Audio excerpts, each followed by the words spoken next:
자, 이번 시간에는 반비례에 대한 설명을 해드리도록 하겠습니다. 반비례. 지난 시간에 정비례에 대한 걸 배웠는데, 이번 시간에는 이 반비례는 무엇인지를 이해하면 되는 거예요. 자, 네, 먼저 이 정의는 길어서 그냥 한번 써볼게요. 자, 이거 볼게요. 자, 예를 들어서 이런 겁니다.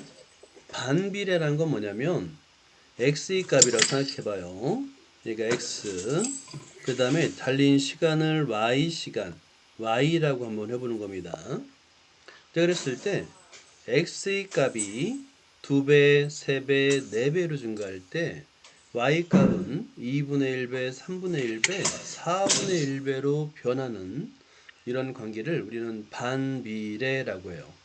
반비례. 길죠? 그죠?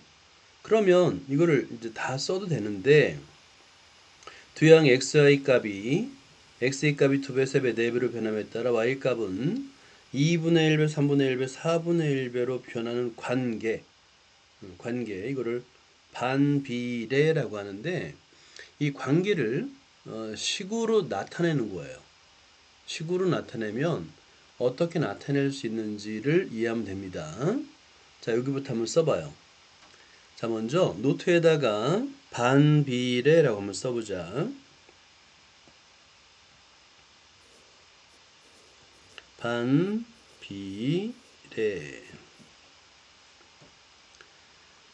방금 전에 정의는 원래 그래요. x의 값이 2배, 3배, 4배로 증가할 때 y 값은 2분의 1배, 3분의 1배, 4배로 변하는 관계를 반비례라는데 너무 기니까 식으로만 쓰면 두 가지 표현을 가능합니다. 두 가지 표현. 반비례 관계는 x와 곱하기 y를 하면 이걸 수를 a라 표현해요.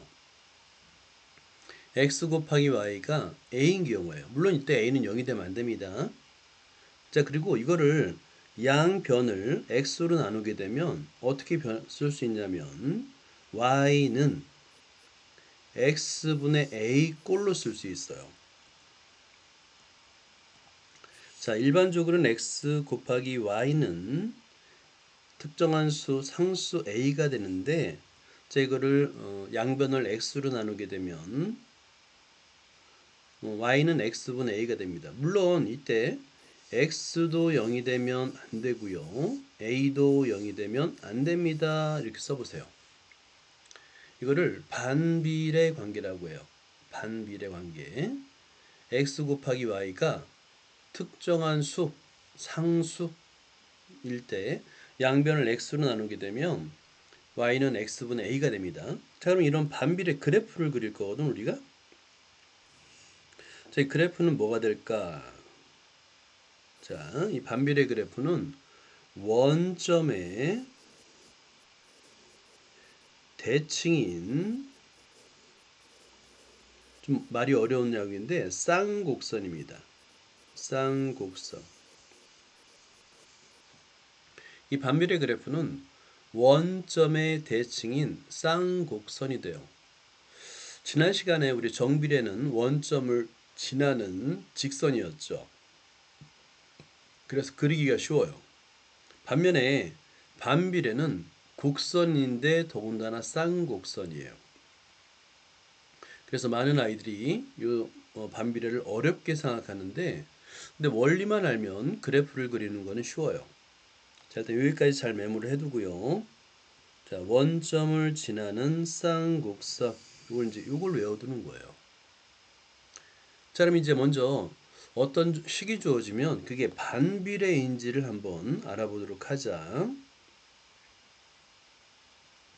자, 1번 볼까요? 1번은 y는 x분의 1, a가 1인 경우죠. 반비례가 맞습니다. 3번을 볼까요? 3번은 분모에 x가 와야 되는데 3이 왔죠. 그죠?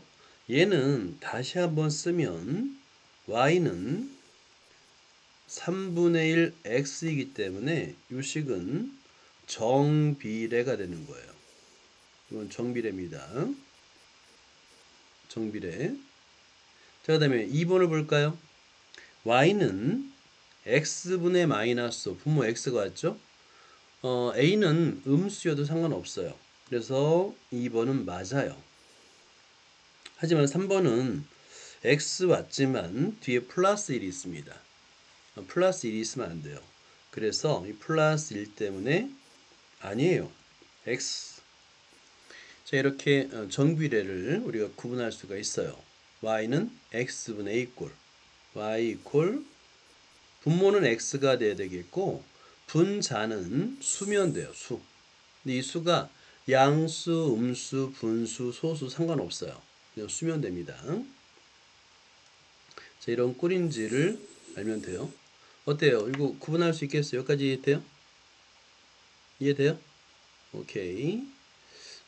좀 어려우면 나중에 한 번 더 영상을 바로 올릴 테니까 보면서 복습을 해주세요. 자, 반비례 관계가 있는 건 굉장히 쉬워요. 반비례 관계는 뭐냐면 두 수 x와 y가 x 곱하기 y가 어떤 수가 되는 꼴, 이런 꼴은 전부 다 반비례입니다. 한번 1번 볼까요? 1번 주수 18리터를 x명이 똑같이 나눈대요. 그럼 한 명이 마실 수 있는 주스의 양 y리터죠. 그죠? 그러면 보세요. 한 명이 마실 수 있는 주스의 양을 y라면 y는 전체 18리터를 학생 수인 x로 나누면 되잖아요. 반비례죠. 그죠? 반비례 맞아요. 이거 문제 쓸 필요 없어. 그냥 요 식만 쓰세요. y는 x분의 18 이거만 쓰면 됩니다. 자, 2번을 볼까요? 1시간의 제품 x개를 생산하는 기계로, 자, 이거는 비례식이에요. 1시간에 x개 36개 생산하는데 몇 시간? y시간입니다. 자, 그러면 이건 비례식. 자, 자 볼까요? 비례식. 비례식 한번 써봐요. 그리고 시간대 개수. 자, 시간대 개수를 쓰면 이퀄을 하고 마찬가지로 시간대 개수를 쓰면 돼요. 첫 번째 1시간 x개죠. 그러면 시간은 1시간대 x개, 그죠? 이퀄. 그 다음에 y시간대 36 이렇게 되는 거예요. 자, 비례식은 항상 연습을 해야 됩니다. 이것도 써요. 이게 비례식입니다. 시간대 개수는 똑같은 순서대로 시간대 개수가 되는 거예요. 자, 그런 다음에 내항의 곱은 외항의 곱과 같습니다로 계산하겠죠. 자, 그래서 여기서는 따라서 x, y는 36이 되겠고 양변을 x로 나누면 y는 x분의 36이 됩니다.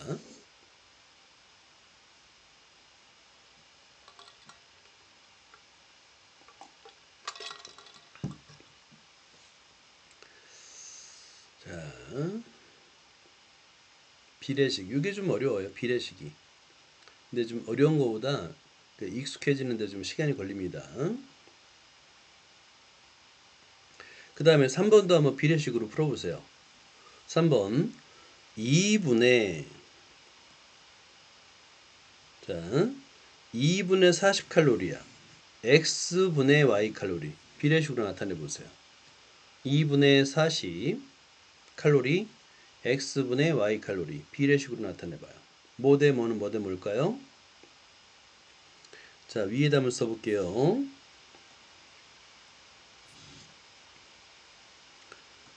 자, 써볼까요? 2대 40은, 자, 시간대 칼로리는 x분 시간대 칼로리, y 칼로리 이렇게 쓸 수 있는 거예요. 자, 그런 다음에 외항의 곱은 내항의 곱과 같다. 자, 먼저 여기는 외항의 곱 2y 이퀄 내항의 곱 40x. 그래서 얘는 2y 이퀄 40x가 되겠고 양변을 2로 나누면 약분이 돼서 따라서 y는 20x. 자, 비례식 계속 손으로 써야지 돼. 눈으로만 보면 안 됩니다. 손으로 써야 돼요. 선생님이 눈을 강조하지만 고등학생의 10명 중 7명은 수포자야. 근데 이유는 딱 한 가지야. 열심히 했는데 수포자가 된단 말이야. 어, 손으로 쓰는 공부 습관을 안 들이면 그냥 수포자예요. 공부할 필요 없어요. 그러니까 지금 제대로 올바른 습관을 갖든지 아니면 그냥 포기하고 마음껏 놀아요. 알겠죠? 눈으로만 보면 공부를 하게 되면 어차피 수포자입니다. 그러니까 손으로 쓰거나 올바른 공부 습관을 갖는 거지. 아니면 그냥 마음껏 놀아요. 딴 길을 찾으면 돼. 공부 이외에 딴 길을 찾아야 돼요. 그건 명확합니다. 그러니까 선생님이 계속 손으로 쓰는 강조하잖아요. 요 습관만 들여도 상위 30% 안에 듭니다. 20% 안에 들 수 있어요. 자, 보자. 한번 활용 문제를 풀어볼게요. 무게가 800g인 케이크를 X 조각으로 나눴습니다.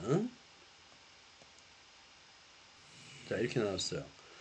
한 조각의 무게를 Yg이라 한다면 이 식은 간단하죠? 자, 한 조각의 무게 Y는 전체 무게 800을 X 조각의 개수 X 조각으로 나눴으니까 Y는 X분의 800이 되겠고 그 다음에 16조각 X의 값에다가 16을 대입하게 되면 300이 됩니다. 자, 그런 다음에 나눗셈은 천천히. 자, 먼저 4로 나눠주고요. 4, 46이 되겠네요. 그 다음에 4, 7에 28, 4, 5, 20 이렇게. 분모 문제 약분을 해주면 되겠죠. 그죠? 자, 그런 다음에 4와 75는 서로 쓰잖아요. 자, 그러면 단위만 써주면 됩니다. g이라고 쓰면 되겠고, 그 다음에 선생님이 대분수에 대해서 얘기했잖아요. 대분수는 초등학교에서만 써요. 중고등학교에서는 대분수를 사용하지 않아요. 그냥 가분수 이대로 그대로 내비두면 됩니다. 알겠죠? 자, 그 다음에 오케이, 여기까지 일단 끊자.